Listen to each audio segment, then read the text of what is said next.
పరిశుద్ధత ఉందా? దేవుని సన్నిధిలో విధేయతతో కూడినటువంటి, దీనత్వంతో కూడినటువంటి, తగ్గింపుతో కూడినటువంటి స్తుతియాగం ఉందా? స్తుతియాగము సర్వాంగము అని అంటాం కదా. అంటే మూడవది మనం జ్ఞాపకం చేసుకున్నప్పుడు ఆత్మ ఫలాలు ఇవేమీ లేకుండా ఆయన దగ్గరికి వెళితే పానదాయకుడిని యాక్సెప్ట్ చేసేవాడు కాదేమో. ఇప్పుడు యోసేపు అంటూ ఉన్నాడు, నేను మరలా చేర్చుకుంటాడు ఆయన, నేను ఉన్నాను కదా నీకెందుకు, నేను చెప్తున్నాడు కదా, చేర్చుకుంటాడు ఆయన. మనకు కూడా అలాంటి భరోసా ఇస్తూ ఉన్నాడు ఉదయకాల సమయంలో. చూడండి ఇక్కడ అంటాడు ఆయన, ఆయన దేన్ని బట్టి ఆనందిస్తాడంటే ఒకరి ప్రవర్తనను బట్టి ఆనందిస్తాడట, ఒకరి నడకను బట్టి ఆనందిస్తాడట.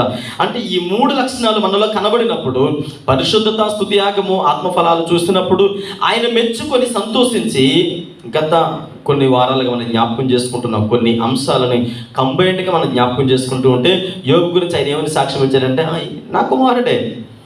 ఆ ప్లేస్లో మనల్ని ఉంటే నా కుమార్తె అండి అని మన గురించి ఆయన మాట్లాడగలిగేటువంటి పరిస్థితి మనము రావాలి. చూడండి ఇక్కడ ఇంకా మనం చదివితే అక్కడ ఏమన్నానంటే,